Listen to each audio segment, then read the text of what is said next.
బయటికి అంతేనా లేదు ఇంకా కొంచెం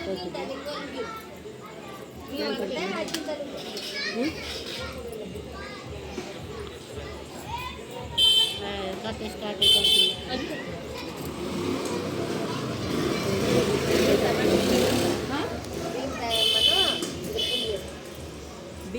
పూజీ స్టార్ట్ దీంతో కుంభలు అనిపించింది ఏం కుంభలు ఎక్కడే ఉంది కదా గో బ్యాక్ సైడ్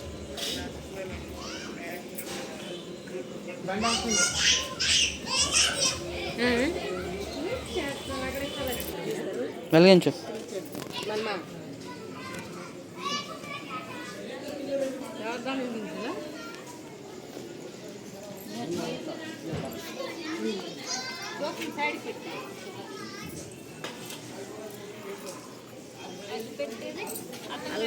సైడ్ పెట్టి అలా నోట రూపాయలు ఉన్నాయి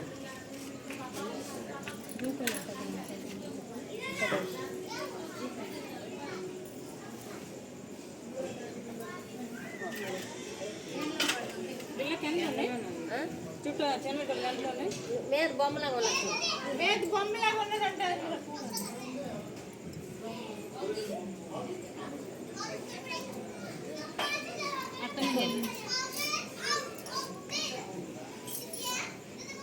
అక్కడ ఉందా దాన్ని మిక్కేస్తున్నావు కదా అది ఉంది కదా అప్పుడు పెట్టినప్పుడు తరపెట్టి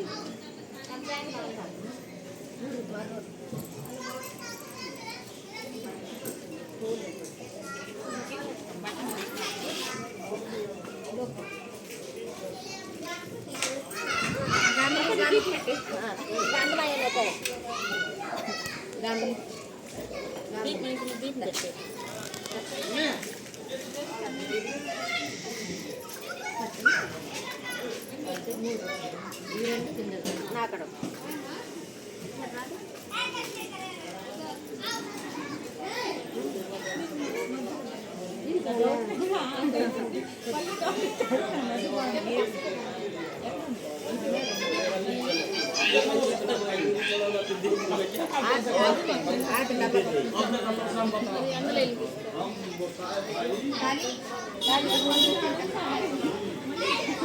కోపం అంటే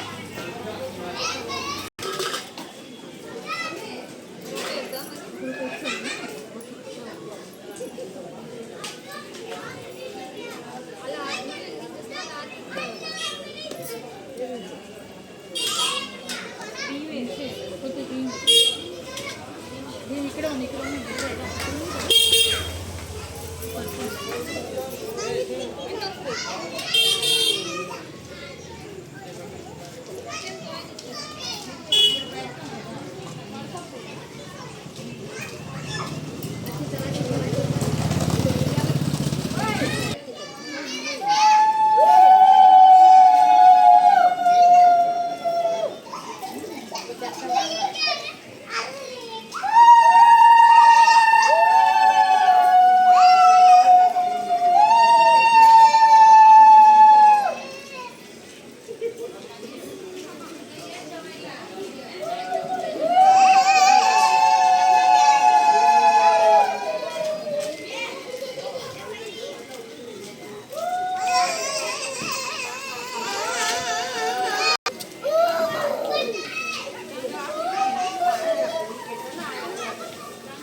తీసానా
జ్యోతి చిన్నపిల్లలకి ఎట్టి పుట్టు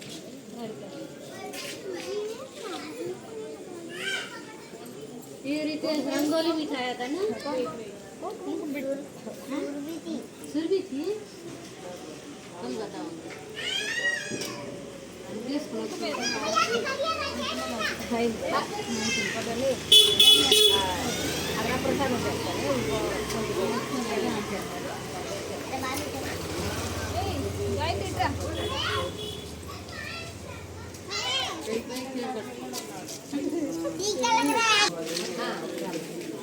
ఏ అగ్గిపెట్టి కాల్చా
पैसा पैसा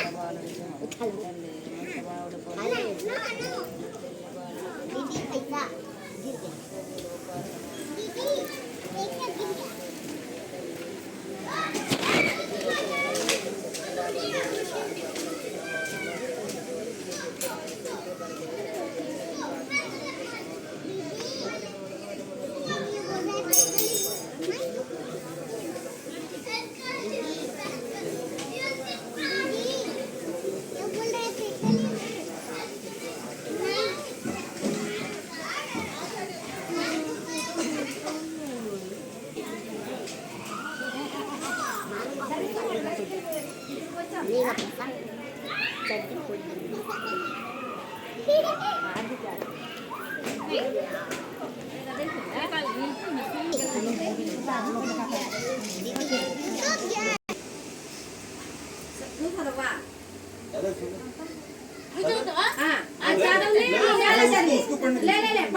దండం పెట్టు అది ముందు బుక్ అది అంత అన్ని తెలిసి నోట్బుక్ అన్ని అర్థమవుతాయి అక్షింతలేవు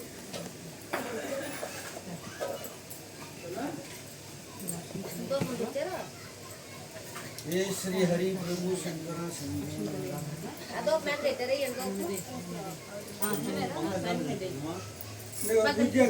नहीं बुझेगा ऑलरेडी 3 पे रखा ना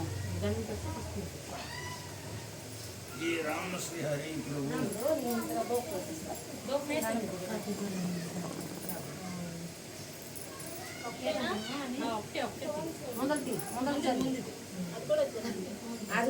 తీసి పెట్టి 2 తీసి మొదలు బుక్ అయితే నీకు అర్థమవుతుంది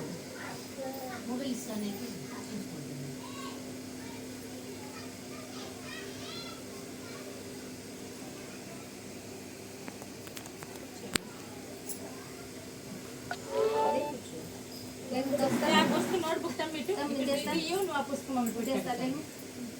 అది పెట్టావు అక్కడ పక్కన పెట్టి సన్ని మీద పెట్టాను మరి రూల్ కదా మరి టైం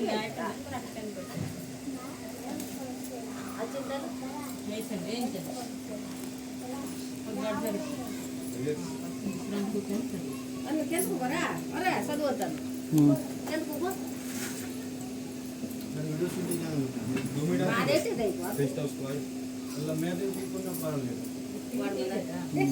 చోటు నేర్పుకునే పని గణేశా ఇచ్చాజా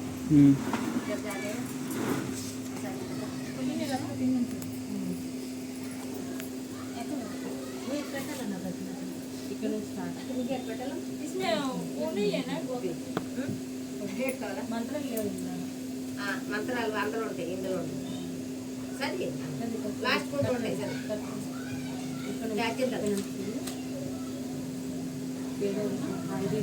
ముందు పేదలు కథ ప్రారంభం చదివి పేదలు కథ ప్రారంభం అక్కడే ఉంటుంది పూర్వం కైలాస పర్వతమున ఈశ్వరుడు పార్వతి సమితుడై వజ్రహై అయ్యాడు. నేల గోమాదిక పుష్పరాగ మఖలత మాలిక్షది నవరత్న వలచే ప్రార్థించబడింది. సింహాసనం నందు నాశితుడైన సమయమున కల్పవృక్షులను 8,000 మహర్షులున్న 30 కోటి దేవతలు అష్టవస్త్రాలున్న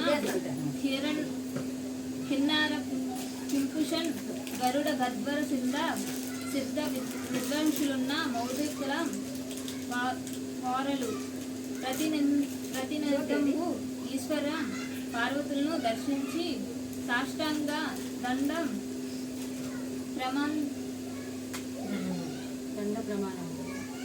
ప్రమాణముల గురించి చర్చించి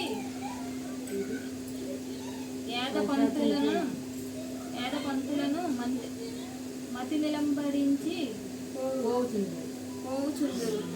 ఒక దినమున యావత్ మంది కైలాసమునకు గీయద ప్రకారంగా ఈశ్వర పార్వతులను దర్శించి భక్తితో నమస్కరించు.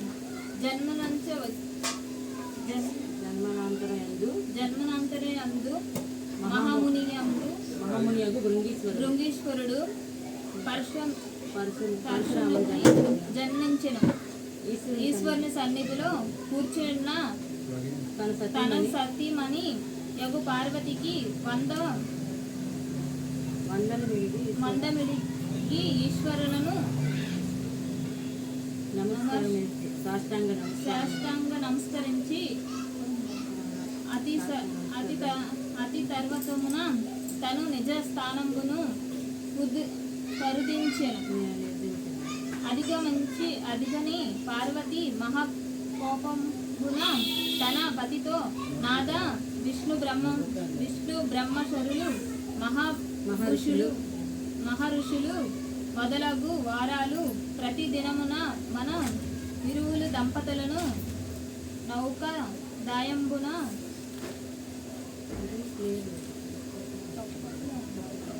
వందన విండు చుండగా ఈ భృగీశ్వరుని గరిష్ఠుడై నన్ను గర రోచి మిమ్మల్ని మార్మే ఎందుకల్లగా నమస్కరించి అని మిక్కిలి దుఃఖమున వార్ధిలో మునిగి ఇన్నదై భృంగి మహాముని చెంతకు ఓరి నీ గర్విత నా పతి సహితమును నన్ను వందన వాడిని అవమానించ 100 మందిలో నన్ను అవమానించిదివి. త్రివి నీవు నా యొక్క రక్త మాంసములతో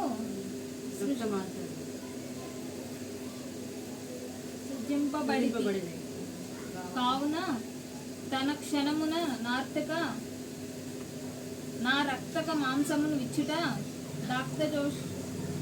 దాకబోషుజను మన్నెను. భృంగీశ్వరుడు ఆమె యనతి ప్రకారంబున రక్త మాంసంబుల మీకు సమర్థించెను. ఈశ్వర భక్తుగుండా భృంగీశ్వరుని నెత్తున మాంసంబును లేక అసుడై నడవ చాలా ఉండగంతో లోక దక్షిణందు శంకరుడు దివ్య దృష్టితో గ్రహించెను. ఊత కర్తవ్యమును తనకు సహాయమును నాసింగునై అండకు పార్వతి తన నాదుడై అత్యంత కోపము కలదై భూలోకంలో కుంగి నాద్విక మహాముని యశ్వమున నివాసించుండెను. అత్యంత పూర్వము భూలోకంలో 12 సంవత్సరముల వర్షములు లేక సకల ఫలపుష్పం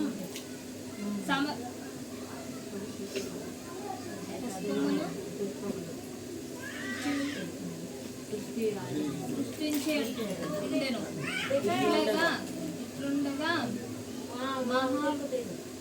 మహాదేవుని భూలోకమున జనివారికి మహాముని యాశ్వమునికు నీకు చేరినది మొదలు సమృద్ధిగా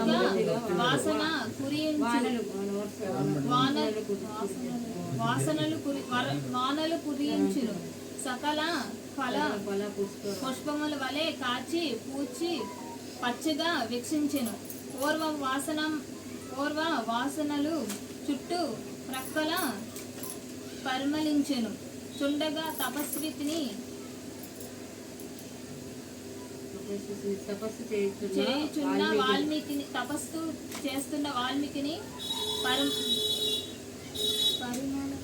పరిమళమును నాగ్యహించి కన్నుల తెరిపించి వనము దిశకు దృష్టి పులకరించెను.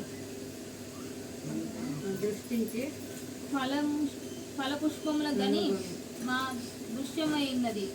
ఈ వనంబున త్రిమూర్తులెవరో వచ్చి ఎదురుని మోదించి తన ఈశ్వరుని అత్యంత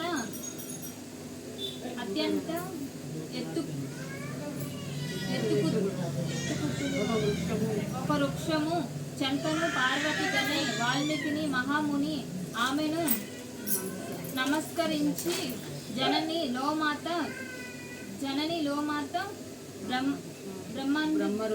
బ్రహ్మరుద్రాదేంద్రి దేవతలను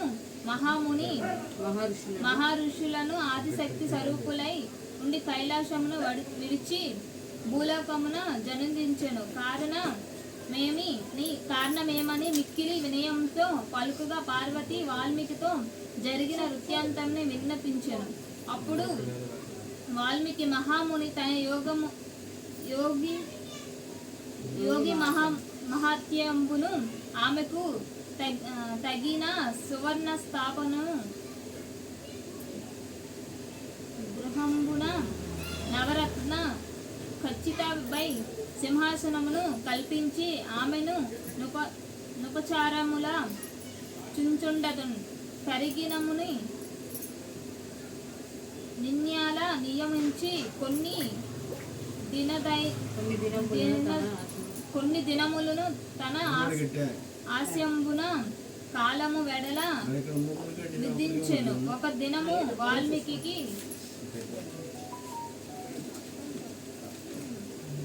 పార్వతి మిక్కిలి వినయంబున, ఓ తల్లి, నీవు నా పతిని చూసి ఉండుట తగదు. పతితో విరోధిని పత్ని ఇట్లా ఎత్తైన చోట లేక విరుద్ధంబులు రూపించును. కావున నీవు ప్రతి చెంతకు జనని నన్ను ప్రతివత్యక నియమమున కార్తికేయ ఒక నూతన రహస్య పత్రమును నీకు చెప్పెదను. అత్యంతమైన కేదేశ్వరుని మహారథమును అతి భక్తితో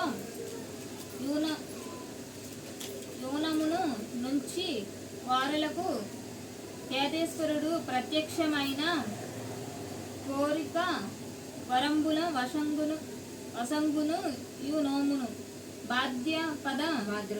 భాద్రపద మాస శుక్ల పక్షంబున మొదలైన ఆశ్వీజ అమావాస్య పర్వతమున ఇరువుల వది 21 దినమున ప్రత్యేకంబు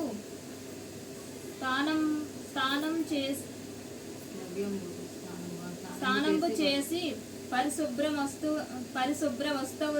వస్త్రాలను ధరించి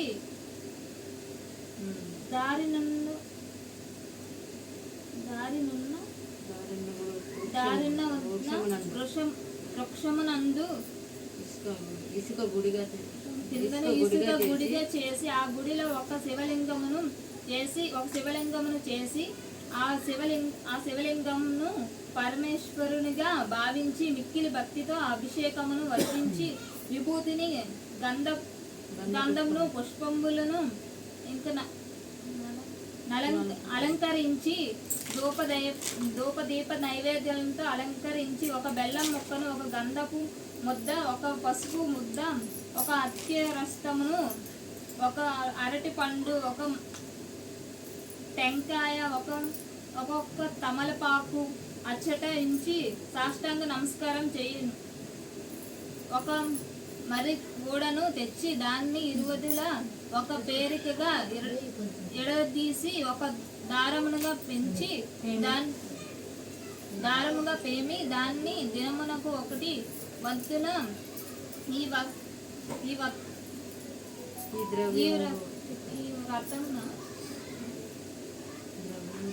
ఈ ద్రవ్యమును ఉంచి ముగియు వరకు ఇరువది ఒక మూడువులు 21 మూడు వేసి 21 పత్రములను ఉపవాసము ఉండి నైవేద్యం దాచి ఫలమును భుజించును.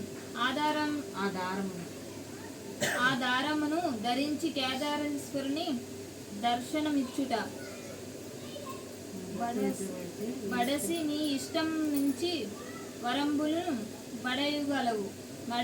మరియు ఒక కార్తీక పౌర్ణమి ఉపవాసం నుండి ఒక నోమును అతి భక్తితో నోచి కేదారేశ్వరుడు గొప్ప ఐశ్వర్య మొసగనది వాల్మీకిని మహాముని ఒక్కించెను. పార్వతి అందులకు సంతోషించెను. వాల్మీకి మహాముని మానం గైకాని భాద్రపద మాస శుక్ల పక్ష దశమి మొదలైన ఆశ్వయుజ అమావాస్య వరకు 21 దినము ఈ వ్రతమును కలిపి 21 ముడి గల మరి ఓడలను ధరించి దోడనే పరమేశ్వరుడుకు వృషంభ రూపుడై దివ్యమాన రూపంతో పార్వతి ప్రత్యక్షమైంది. ఆమె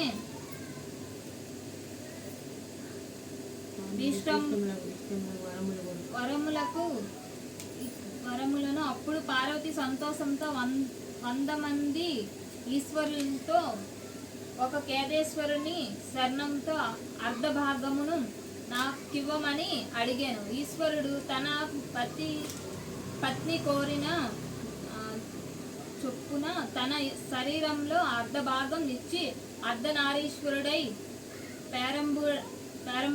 పేరుబడినారు.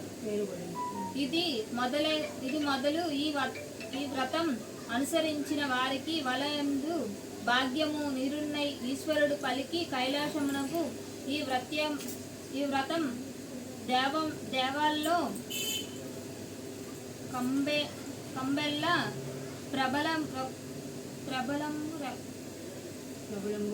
కాగా సురులు మహాభక్తితో యువత్యంబున సృష్టించి సకల ఐశ్వర్యమును బడపరిచి మరియు వారు భూలోకంలో వచ్చేసి కృష్ణా నది ఉత్తర తడంబునందుట వృక్షమును దిగువలనే యువక తంబుల సమర్పించబడింది. తాంబూలం సమర్పించబడింది. కాచి పద్మకు కేశవ పట్ల అనే ఒక పేద విప్రుని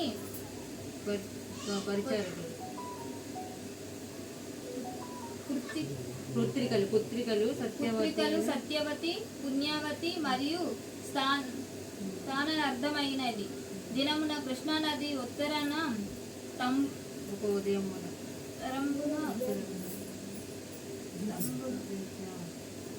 కరుదెంచి వడ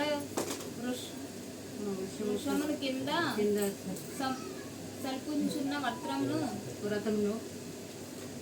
వ్రతమును కని కృష్ణ ఫలునై దేవతలను ప్రారంభించి వారు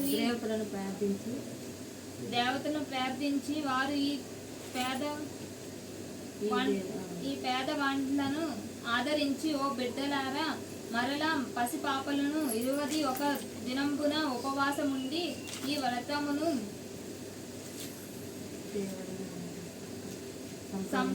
సంప్రదించవలెను.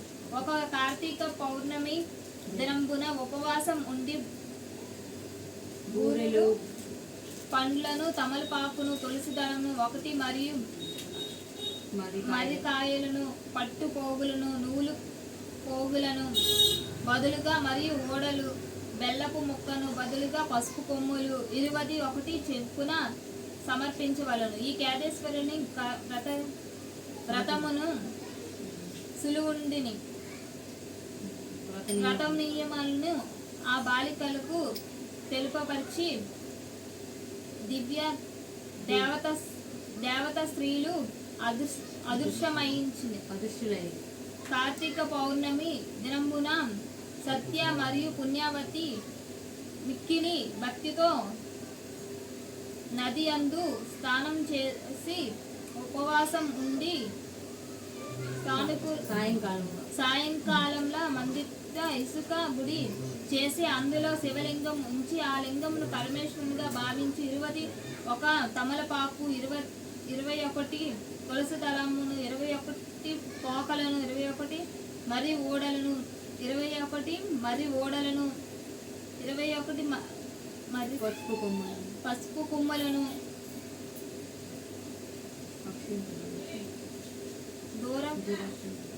అక్షంతలను, ధూపదీపాలను సమర్పించి ఆ లింగములకు షోడాచార పూజలను చేసి ప్రదక్షిణలు పూర్వం ప్రదక్షిణలు నమస్కరించును చేసి ఆ ఓడలను తీసి దండలుగా కట్టుకోనుగా కానుకగా అదే ఆ గుడి యందు ఒక ఒత్తిగా చేసి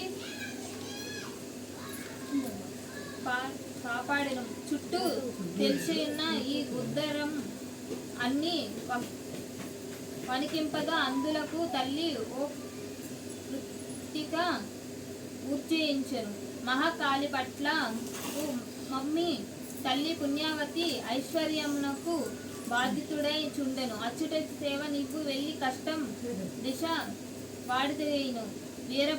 వీరబ్రాహ్మణుడు అతి త్వరంబున తన పినతల్లి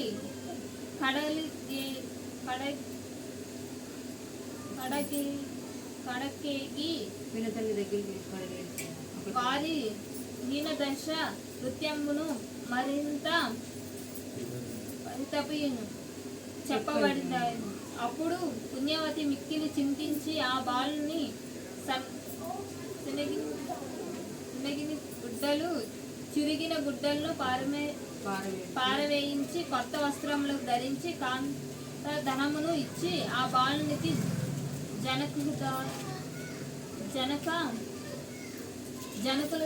జనకాదుల సన్నిధి పంపించెను. ఆ బాలుడు మర్యాద బుద్ధులతో ఒక నది తీరంబున ఆ ధనం నుంచి తాను నది అందు స్థానమును చర్చించి దాహశాంతి చేసును. ధనము చెంతకు రాగా ఒక గరుత్మంతుడు వాయు వేగంతో వచ్చి ఆ ధనమును తనను కొన్నిపోయెను. ఆ బాలుడు అతి దుఃఖంతో తిరిగి తన పిన్ని తల్లి తన పినతల్లి కండరగి వృత్తాంతము చెప్పగా దాడెను. ఆమె చింతించి మధ్యమున మరింత కాంత ధనమును మరల నది తీరమున జనించెను. ఆ ధనమునకు తన వస్త్రమును సటించి అచుట నుంచి నది అందు స్నానం చేయుట చుండు కాదుల చూరులు రహస్యంబు నుంచి ఆ ధనమును వస్త్రమును తస్కరించి కొన్నిపోయిన ఆ బాలుడు స్నానం చేసి తనకు వస్త్రంతో ఒడ్డునకు వచ్చి తన వస్తువులు ధనము సహితమును లేకుండా మిక్కిలి విచారించుడే బోరున ఏడ్చాడు. తడి వస్త్రములతో మరలా తన పినతల్లి గడపకు వెళ్ళి వృత్తాంతం మరియు విని అప్పుడు పుణ్యవతి కుమార ఓ తల్లి మీ తల్లి సత్యవతి కేదారేశ్వరుని వ్రతమును సల్పు చేయుచున్నది అని ప్రశ్నించును. వీరబ్రాహ్మణుడు లేదని వృత్తాంతం చెప్పించాడు. అప్పుడు పుణ్యవతి గ్రహించి కార్తీక పౌర్ణమి వ్రతను ఆ బాలుడు తన గృహమునకు నిరుడుకొని కార్తీక పౌర్ణమి దినముతో విరమించెను. కేదారేశ్వరుని వ్రతమును కల్పించి ఆ బాలుడకు దండకు తోరణము కట్టి మరింత ధనమునిచ్చి పంపగా బాలుడు తన జనకుల నుండి జనించు మార్గ మధ్యమున ఉన్న నది తీరంబున మరల నాదమును నుంచి స్నానములు చేసి భుజించి ధనం చూడగా మొదట గర్త్మంతుడైన పోయిన ధనంను రెండోసారి దొంగలు తస్కరించి ధనమును వస్త్రమును సహిత దృశ్యమును యొక్క బాలుడు అత్యంత సతుడైన ధనచాతయందునైన తన జనకాదులున్న పల్లెకు పోవుతోరి అచ్చట వారు ధరించిన నారగుడ్డలను పట్టు వస్త్రాలను వారు నివసించేను. పరసాల బంగారపు ముఖైన బాలుడు ఒకరు ఈ వృత్తాంతాన్ని తెలుపగా నాటి నుండి సత్యవతి ఆ వ్రతమును అతి భక్తితో అతి భక్తితో సల్పించు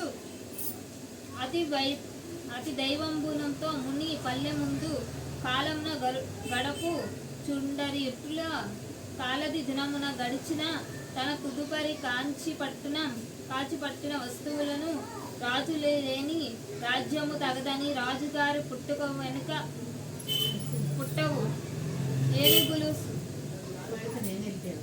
ఏనుగులను శృంగారించి పుష్పహారములను ఎవరికి ఇష్టములైన తన దీప్తమును నిండుగాని వాల్చిని సింహాసనంబున కూర్చోపెట్టి వారము రాజ్యమున అతి ఫలమునైన నిర్ణయించిన విడిచిరి. ఆ పూర్వంబున ఉన్న వారులు రాజులు మిక్కిలి అభిలాషతో దంత వరములకు ఎదురుగా నిలిచి ఉన్న వారును కొందరు దీపదంబున ఇష్టమున పద్మార్థములు సమర్పించి వారును ముఖదారులై గురించి దిశకు పరుగున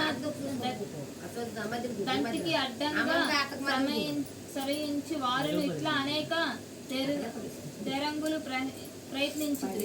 కానీ ఆశ్వీజంబున నిలము యొక్క చేయుటకు పల్లెకు జని రాజ్యం బ్రహ్మ విష్ణులై ఉన్న వీర బ్రహ్మముని కరుంబున పుష్పం పరంబులైన ధరించి నుష్టంబులందు కూర్చోపెట్టెను.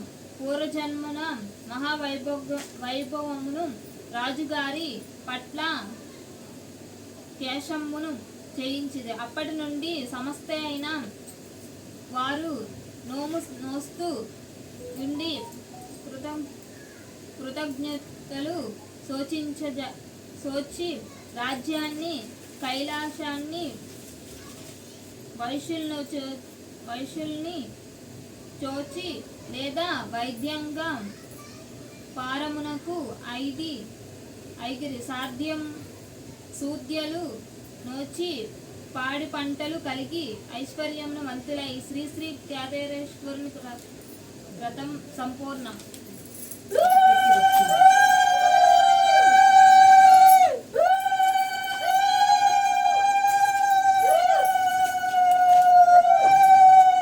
అనార్థం ఇచ్చి పూజ ఇచ్చి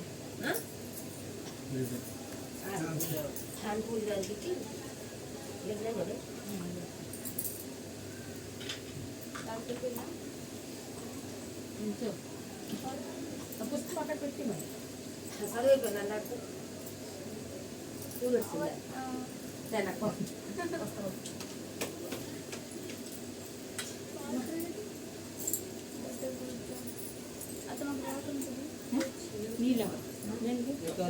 చిన్న పడుతుందా నీళ్ళు ఓ పైగా ముంగి ఆగి అయితే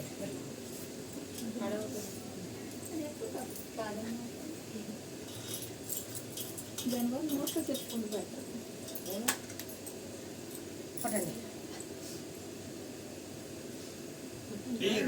हरि प्रभु शंकर कर्पूर गौरम करुणावतारम संसार सारम भुजगेन्द्रहारम सदा वसंतं हृदयारविंदे भवं भवानी सहितं नमामि. मंगलम भगवान विष्णु मंगलम गरुड़ध्वज मंगलम पुंडरीकाक्षाय मंगलाय तनोहरे सर्वमंगल मांगल्ये शिवे सर्वदसाधिके शरण्ये त्र्यंबके गौरी नारायणी नमोस्तुते नारायणी नमोस्तुते नारायणी नमोस्तुते.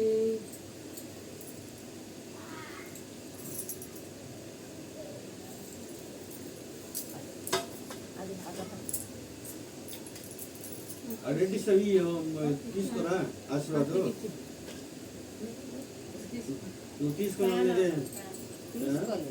మార్పు చదువుతారు కదా మనసారి మరి ఇదే మన తెచ్చావా మరి అదే వద్దా తీసుకెళ్ళి మన దగ్గర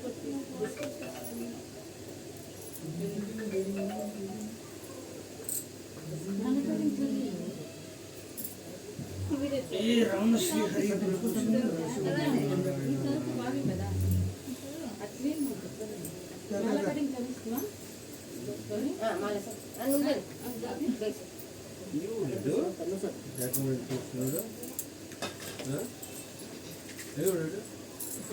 జడ్డీ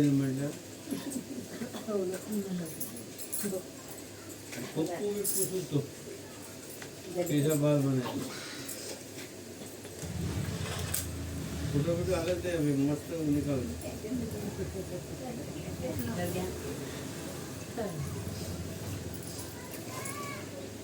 రెడీ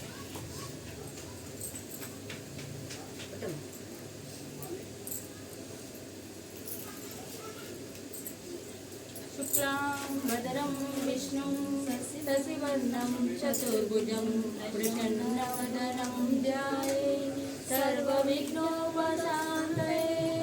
अगजाननपद्मार्कं गजाननमहर्निशम् अनेकदन्तं भक्तानाम् एकदन्तमुपास्महे एकदन्तमुपास्महे गुरुब्रह्मा गुरुविष्णु गुरुदेवो महेश्वर गुरु साक्षात् परब्रह्म तस्मै श्री गुरवे नमः वक्रतुण्ड महाकाय सूर्यकोटि समप्रभा निर्विघ्नं कुरु मे देवो सर्वकार्येषु सर्वदा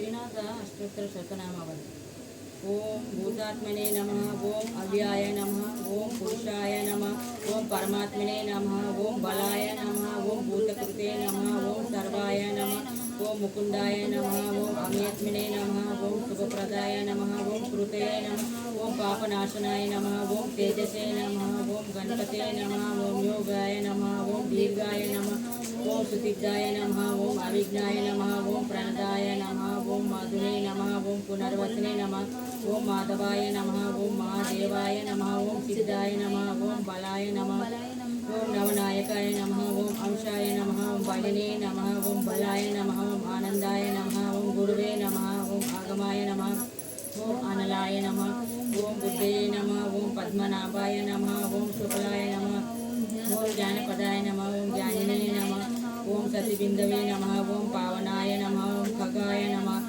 ओम सर्वव्यापिने नमः ओम रामाय नमः ओम निदाय नमः ओम सूर्याय नमः ओम धन्विने नमः ओम अनादिनिधनाय नमः ओम पवित्राय नमः ओम अनिब्ने नमः ओम पवित्राय नमः ओम विक्रमाय नमः ओम कांताय नमः ओम महेशाय नमः ओम देवाय नमः ओम अनंताय नमः ओम रुद्रने नमः ओम अक्षयाय नमः ओम ताराय नमः ओम अंशाय नमः ओम वीराय नमः ओम आदिदेवाय नमः ओम सुलभाय नमः ओम तारकाय नमः ओम भाग्यदाय नमः ओम आदराय नमः ओम सूराय नमः ओम शौर्याय नमः ओम अनिलाय नमः ओम संभवे नमः ओम सुकृतिने नमः ओम तपसे नमः ओम भीमाय नमः ओम गदाय नमः ओम कपिलाय नमः ओम लोहिताय नमः ओम समाय नमः ओम महाजाय नमः ओम अश्वे नमः ओम विषमाय नमः ओम माय रूपाय नमः ओम कावये नमः ओम वेदंगाय नमः ओम वामनाय नमः ओम विश्वतेजसे नमः ओम वेद्याय नमः ओम संहराय नमः ओम दामनाय नमः ओम दुष्टध्वंसाय नमः ओम बंधकाय नमः ओम मूलधाराय नमः ओम आजाय नमः ओम अजिताय नमः ओम ईशनाय नमः ओम बलवते नमः ओम महादेवाय नमः ओम सुखदाय नमः ओम परस्पराय नमः ओम क्रोधनाशिने नमः ओम भोगाय नमः ओम सुखसंदाय नमः ओम परक्रम नमः ओम सतीशाय नमः ओम सत्फलाय नमः ओम देवदेवाय नमः ओम वासुदेवाय नमः ओम ब्रह्मणे नमः ओम विष्णुवे नमः ओम महेश्वराय नमः ओम त्रिमूर्ति स्वरूपाय श्री त्रिनाथ देवाय नमः। ब्रह्मा विष्णु महेश की धूप डालो हाँ, धूप धूप धूप का दिए धूप डालने का धूप धूप डालो ఇక్కడ త్రినాథ వ్రత కథ ప్రారంభము. భక్తులారా నిర్మలమైన మనస్సుతో వినండి. ఈ हर हर महादेव की వినను అమృతం వలె ఉండడు. శ్రీపురం అను గ్రామమునందు మధుసూదనుడు ఒక బ్రాహ్మణుడు ఉండేవాడు. మిక్కిలి దరిద్రుడొకటి భిక్షమెత్తుకుని జీవించేవాడు. हरी बोलो కుమారుడు शिव पार्वती माता की పాలు లేనందున పిల్లవాడు ఎలా బ్రతకగలడు? పాలు ब्रह्मा చాలా विष्णु महेश्वर की శరీరంలో దినదినమున కృషించుచున్నది. ఆ బాలుడు చిక్కిపోతున్నందున ఆ బ్రాహ్మణుని భార్య పెనిమిటితో ఇట్లు పలికెను, అయ్యా, నేను చెప్పిన మాట శ్రద్ధగా వినండి.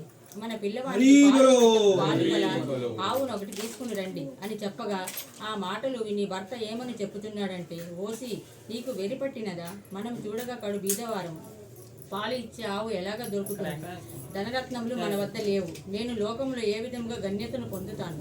ఎవరికైతే ధన సంపదలు కలిగి ఉండెనో వారికే లోకమంతా మర్యాదలు చేస్తారు, అట్టి వారికే లోకమంతా భయపడతారు. మన వంటి బీదవారిని ఎవరు చూస్తారు అని బ్రాహ్మణుడు చెప్పాను. భార్య మిక్కులు దుఃఖించినదే, ఓ బ్రాహ్మణుడా, నీవు మా వంటి బీదవారి ఇంట్లో ఈ బిడ్డను ఎందుకు పుట్టించినావు? ఏమి తిని ఈ బిడ్డ బ్రతుకుతాడు?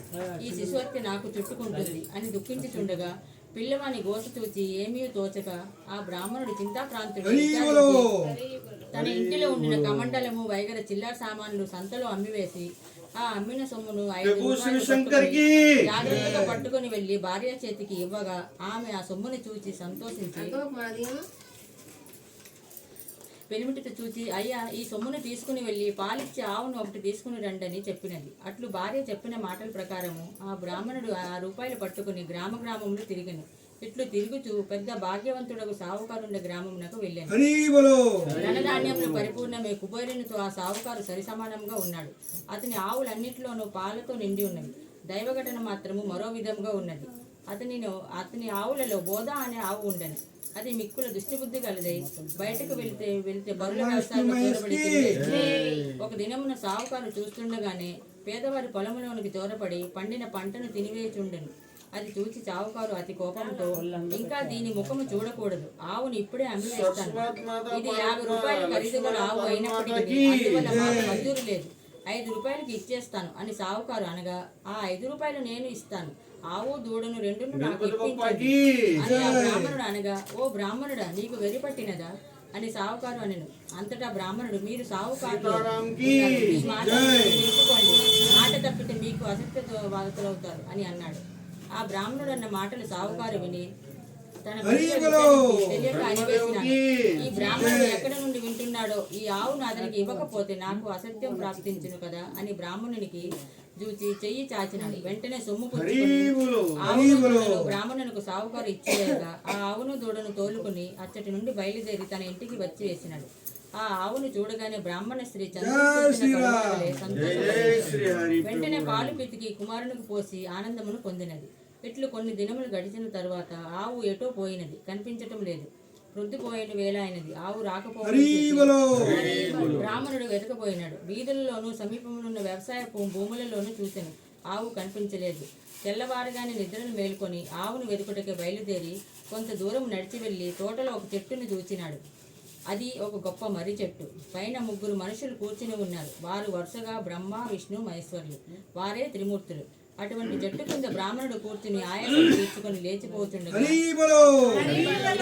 బ్రాహ్మణులతో, ఓ విప్రుడా, నీ మనసుకు ఎందుచేత దుఃఖం కలిగినది?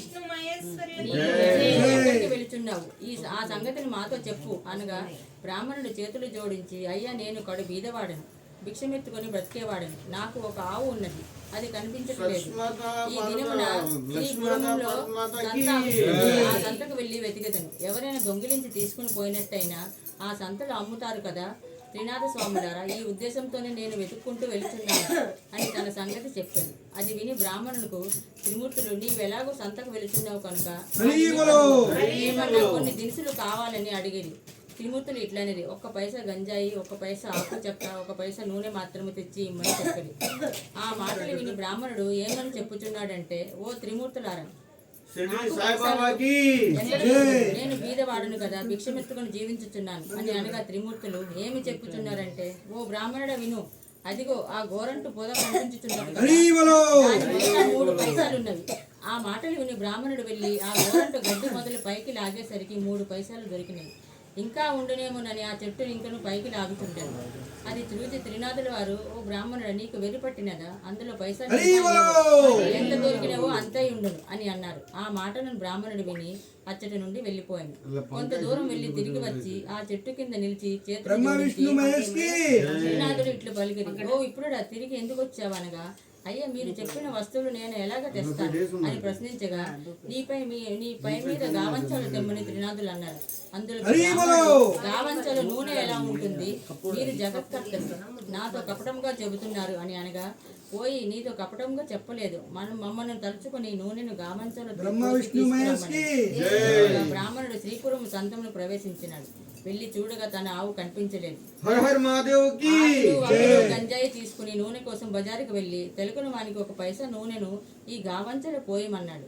అందుకు ఆ తెలకలవాడు ఆశ్చర్యపడి ఈ బ్రాహ్మణుడు పిచ్చివాడు కాబోలని నూనె లేదు అని అక్కడి నుండి వెళ్ళి ఒక ముసలి తెలకల వాని నూనె అడిగాను. అంతటా ముసలివాడు దిగమట్టున నూనె ఎంతటిది కావాలని అడగగా 1 పైసా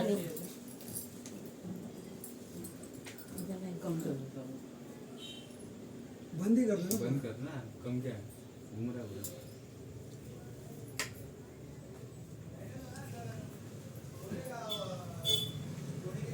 1 పైసా నూనె మాత్రం ఇమ్మని బ్రాహ్మణుడు గాబని ఆలోచించి కొలత పాత్రను తిరిగి వేసి నూనె కొలిసి వేసి ఇచ్చాను. విప్రుడు గావంచను కొలచెను పట్టుకుని అచ్చటి నుండి వెళ్లిపోయినాడు. అంతే తెలుగుల వాడి కుండల నూనె కొంచెమైనా లేకుండా పోయినది. అది చూసి తెలుగుల వాళ్ళందరూ పరుగెత్తుకు వచ్చి ముసలివాని ముఖంపై నీళ్లు చల్లి సేద తీర్చి కూర్చుండబెట్టినాడు. ఏమి చెప్పుతుంది, ఎక్కడి నుండి ఒక బ్రాహ్మణుడు వచ్చి గిద్దెడి నూనె కొన్నాడు. ఇప్పుడు ఇంట్లో వెళ్ళినాడు. అందరూ విచారించినాడు. ఆ విప్రుడు మా వద్ద కూడా వచ్చి మమ్మల్ని కూడా నూనె అడిగాడు. లేదని అనగా వెళ్ళిపోయినాడు. ఈలాగను అందరూ విచారించి పరిగెత్తిన విప్రుడా విను, మీరు నూనె కొన్నారు కదా, అది కొలతకు తక్కువగా ఉన్నది, పూర్తిగా ఇచ్చివేస్తాము, పట్టుకొని వెళ్ళండి అన్నారు. మళ్ళీ విప్రుడు సంతకు వెళ్ళినాడు. ఈసారి ముందు తెచ్చిన దుస్తుతోనే చమురు సరిగ్గా కొలవగా ఎప్పటి వలె ముసలి తెలికిన వాడు ఆనందం చెప్పనానే కాకపోయినది. విప్రుని గావంచాలో చమురును ఉంచినారు. అది పట్టుకుని విప్రుడు వెడలిపోయినాడు. త్రిమూర్తుల వారికి మా పై సామాన్లు ఇచ్చివేసి వారిని సెలవు అడిగినాడు. సెలవు అడగగానే త్రిమూర్తులు విప్రునితో ఏమంటున్నారంటే, ఓయి నీ కష్టం చూసి ఒక మాట విను, నీవు త్రినాథుల సేవ చేసేదనివని నీ దరిద్రము పటాపంచలే అధిక సంపదలు కలుగునని త్రినాథులు అనగా, అది విని స్వామి ఏ వస్తువు మిమ్మల్ని పూజ చేయవలని అనగా త్రినాథులు ఇలాగన్నారు, ఓ ద్విజుడు ద్రవ్యమును అక్కర్లేదు, కొంచెంతోనే తృప్తి పొందుదము. ఇప్పుడు నీవు తెచ్చిన 3 పైసల సామాగ్రి చాలును. త్రిమూర్తుల పూజా ద్రవ్యములు ఇంతే. మాకు మీనితోను మేళా చేయము. 3 మట్టి చిలుకల గంజాయి కలిపి అందులో నిప్పును ధూపంలో చేయవేరు. ధూప ప్రమిదలు 3 చేసి ఆకులు చెక్కలు జాగ్రత్త చేసి ఉంచి రాత్రి తొలిజాములో నీ ఇంటిలోనికి నీ స్నేహితులను పిలిచి పూజా ద్రవ్యములను తెచ్చి అచ్చట ఉంచి సకల పదార్థములను స్వాములకు సమర్పించవలెను. అలాగే చేసిన సకల పాపములను నివారించు. అది ఉపక్రమించను. చెట్టు మొదలైన పూజ ఆరంభించి గంజాయి ముందు తయారుపరిచిన వత్తులు చేయమనగా నేను బీద బ్రాహ్మణుడను, భిక్షమెత్తుకుని దినమును గడుపుకొని కుటుంబ పోషణ చేసుకొనిచున్నాను. అన్న వస్త్రములకు బహు కష్టపడుచున్నాను. దీపం ముట్టించుటకు నా గావంచను వత్తులకు ప్రాప్తమైనది. నా ఆవు దొంగల పాలైనది. నా కుటుంబం వారు ఉపవాసములతో ఎదురు చూస్తుంటారు. ఏ బుద్ధితో పూజ చేస్తాను అని ఏవగించుకుని ద్విజుడు కూర్చున్నాడు. అది చూచి త్రిమూర్తులు, ఓ ద్విజుడా, మధ్యలో చింతపడకు, నీ ఆవు పెయ్యి దొరుకుతాయని నీ కుటుంబము సౌఖ్యంగా వస్త్రములు కూడా దొరుకుతాయని చెప్పినాడు. అంతటా బ్రాహ్మణుడు చేతులు జోడించి, స్వాములారా, అటువంటి భాగ్యము నాకు ఎక్కడ కలుగుతుందో అప్పుడు 5 మేళాలు స్వామి వారికి ఇస్తాను. ఈ మాట సత్యమని చెప్పినాడు. దీపం వెలిగించుటకు అగ్గి లేదు, నేను ఏమి చేయగలను అనగా త్రిమూర్తులు చెప్పుచున్నారు, ఓ బ్రాహ్మణుడా, నీ 2 నేత్రములు మూసుకో. వెంటనే బ్రాహ్మణుడు నేత్రములు మూసుకోగా అకస్మాత్తుగా దీపం వెలిగినది. ఆనందించి స్వామికి మేళా సమర్పించినాడు. మేళా ఇచ్చివేసి ఆనందంతో బ్రాహ్మణుడు చేతులు జోడించి సాష్టాంగ దండ ప్రమాణములు నొందించినాడు. త్రిమూర్తుల వద్ద సెలవు పొంది కొంచెం దూరం నడిచి వెళ్లి చూడగా త్రోవలు ఆవును దూడను చూచి సంతోషించి, త్రినాథులు వారు నా యందు దయవుంచి ఆవును పెయ్యి వారి పూజ బాగుగా చేసినాను అని భావించుకుని ఆవును దూడను తోలుకుని ఇంటికి చేరినాడు. చూడగా తన ఇంట్లో సిరి సంపదలు పరిపూర్ణముగా ఉన్నది. అది చూచి అధికముగా సంతోషం పొంది వాడు శ్రద్ధతో పూజ నర్పించినాడు. చేయవలసిన కార్యక్రమంలో అందరికీ విశేషంగా తెలియపరిచినాడు. సమర్పించినాడు. మేళా చేయి పద్ధతిని అందరికీ చెప్పగా అందరూ ఒప్పుకున్నారు. ఆ రాజ్యంలో ఉన్న ప్రజలు అందరూ త్రినాథ పూజ చేసినారు. అందరి ఇండ్లందు సుఖ సంతోషములు నిండెను. దానివల్ల సావుకారులందరూ వ్యాపారంలో మూసివేసినారు. అందరూ ఆ దేశపు రాజు వారిని చూచి రాజు, మీరందరూ ఎందుకు వచ్చినారు అని అడగగా, అయ్యా మా ఫిర్యాదు మీరు వినవలెను. మధుసూదనుడు బీద బ్రాహ్మణుడు ఒకడు భిక్షమెత్తుకుని జీవించేవాడు. వెళ్ళి వచ్చి త్రినాథ మేళాను ఆచరించినాడు. త్రినాథుడు ఏ దేవతలు వారిని ఆ బ్రాహ్మణుడు పూజించగానే సకల సంపదలు అతను కలిగినవి. ఊరిలో ఉన్న రైతులు 50 మంది త్రినాథ మేళ చేసినారు. గుడ్డివారు కుంటివారు అందరూ కూడా ఈ మేళ చేసినారు. ధనధాన్యాలు కలిగి కుబేరునితో సమానమైపోయినారు. మా వ్యాపారములు పోయినవి, మా క్రయ విక్రయాలు ఎలాగ జరుగుతాయి అని చెప్పగా రాజు మాటలు విని చాలా కోపము తెచ్చుకుని సకల జనులను పిలిపించి కోపంతో ఇట్లన్నాడు, వారిని మీరు ఎలా పూజించుచున్నారు? నేను చెప్పుచున్నాను వినండి. ఆ పూజ మీరు చేయకూడదు. అట్లు పూజ ఎవరు చేస్తారో జరిమానా ఇచ్చి 6 మాసాలు ఖైదులో ఉండవలసిందిగా, అటులు కాని ఎడల శూలం వేయబడును అని రాజుగారు ప్రజలందరికీ తాకీదు ఇచ్చి పంపినాడు. ఈ సంగతి త్రినాథుల వారికి తెలిసి ఆ రాజుకు దండన విధించినారు. దాని ఫలితంగా చనిపోయినాడు. నగరంలో ఏడ్పు గోసలు వినిపించుతున్నది. ప్రజలందరూ విని రాజు వద్దకు పరిగెత్తినారు. రాజు దైవకృప తప్పడం వల్ల తన కుమారుడు చనిపోయినాడని అనుకుంటున్నారు. తల్లి బంధువులు మొదలుగు వారంతా దుఃఖించుతున్నారు. దహనం చేయుటకే స్వర్ణభద్ర నదీ తీరమందు ఆ శవమును ఉంచినారు. త్రినాథులకు దయ కలిగినది. రాజకుమారుని బ్రతికించి వేతుమా, మనకు పేరు బాగుగా ఆలోచించి బ్రాహ్మణ రూపంలో ఆ శ్మశానమునకు వచ్చినారు. రాజును వారి సమూహమును చూచి, మీరందరూ ఈ నది తీరమునకు ఎందుకు వచ్చినారు? ఎలా విచారంగా కూర్చున్నారు? ఈ పిల్లవాడు ఎందుకు పండుకొని ఉన్నాడు? చల్లదనము కలదే అని అడగగా అంతా త్రిమూర్తులకు ఇలా అన్నారు, మీతో ఏమి చెప్పగలము? రాజకుమారుడు చనిపోయినాడు. ఆ రాజు ఏమి దోషం చేశానో కానీ ఇతడు చనిపోయినాడు అనగా ఈ కుర్రవాడు చనిపోలేదు. త్రినాథుల వారికి రాజు చావు కలిగినది. ఇప్పుడు మీరందరూ త్రినాథులను భజించితే ఈ బాలుడు లేచి కూర్చుంటాడు. ఈ మేళా చేయుటకు రాజు ఒప్పుకున్నట్లయితే ఈ రాజకుమారుడు బతకగలడు అని చెప్పి త్రినాథమూర్తి అందరూ వారి మాటలను విని త్రినాథ స్వాముల పేర్లు ఆ రాజు తనయుని చెవిలో చెప్పినారు. 7 మేళాలు చేయుటకు ఒప్పుకున్నారు. అలా ఒప్పుకోగానే రాజకుమారుడు లేచి కూర్చున్నాడు. అది చూసి అందరూ సంతోషంగా అప్పుడు త్రిమూర్తుల పేరును మాటి మాటికి స్మరించినారు. అందరి నోటి నుండి వెలువడిన పలుకులు సముద్ర గర్జన వలె వినిపించినవి. ఒక వర్తకుడు ఆ ఊరి మీదుగా తన ఓడలను విదేశంలో సరుకులను తీసుకువెళుచుండెను. ఆ ఓడలను నడిపించుకుని స్వర్ణభద్ర నదీ తీరంలో ప్రవేశించినాడు. మోస చేసిన స్థలం దగ్గరకు వెళ్ళినాడు. వారిని చూచి, జనులారా, త్రినాథుల పేర్లు ఏమి పేర్లు? మీరెలా స్మరించుచున్నారు? రాజుగారి సమస్యలు మనుషులు ఇట్లన్నారు, ఓ వర్తకుడ వినుము. బ్రహ్మ విష్ణు మహేశ్వరులు అనేవారు త్రినాథ స్వాములు. అటువంటి ప్రభువులను మా రాజుగారు మన్నించినందువల్ల అపరాధుడైనాడు. ఆ అపరాధం వల్ల చనిపోవడితే ఇతనిని మేము తీసుకుని వచ్చి అగ్ని సంస్కారం చేయుటకు కూర్చుని ఉన్నాను. ఇది చూచి ఆ ప్రభువులకు దయ కలిగింది. వచ్చి వీనిని బ్రతికించిరి. అందుకు 7 మేళాలు చేయుటకు ఒప్పుకున్నాము. వెంటనే రాజకుమారుడు బ్రతికి కూర్చుండను. ఈ విధంగా సందర్శించి, అటువంటి ప్రభువులు ఎక్కడుందరో చనిపోయిన రాకుమారును బ్రతికించి కూర్చుండెను. నా ఓడలు ఒడ్డున అడ్డుకొని ఉన్నవి. నేను ఈ ఓడమేపై వెళ్ళి వస్తాను. నా ఇంటికి సుఖంగా చేరుకుంటాను. నాకు ప్రభువుల వారికి 5 మేళాలు చేస్తాను. ఇట్లు మనసులో సంకల్పించుకుని ఓడపై కూర్చుండి నడిపించుకుని వెళ్ళిపోయినాడు. లాభములను పొంది తిరిగి వచ్చి ఓడ నడి ఒడ్డున లంగరులో వేయించి ఇంటికి వెళ్ళినాడు. తన నౌకర్లు అందరిని ఓడలోని ధనమును మోసుకొని పోయినారు. ధనమును ఇంటిలో వేసుకుని సావుకారు సంతోషంతో ఉన్నాడు. ధనమును చూచి అందుకు ప్రభువుల వారికి కోపం కలిగి దండన వేసినారు. ఓడ నీటిలో మునిగిపోయినది. నౌకర్లు ఓడలనున్న వారందరూ నీటిలో మునిగిపోయారు. అది తెలిసి అతడు కూడా భూమిపై పడి గోల పెట్టినాడు. మరి కొంతసేపటికి తెలివి తెచ్చుకుని ఏడ్చుచుండగా ఆకాశంలో నుండి త్రినాథులు, నీవు మాకు మేళాలు ఇచ్చినావు కావు, అందుచేతనే ఓడ మునిగినది. నీవు 5 మేళాలు సమర్పించినట్లయినా ఈ ఓడ నీకు ప్రాప్తించును అని సెలవిచ్చినారు.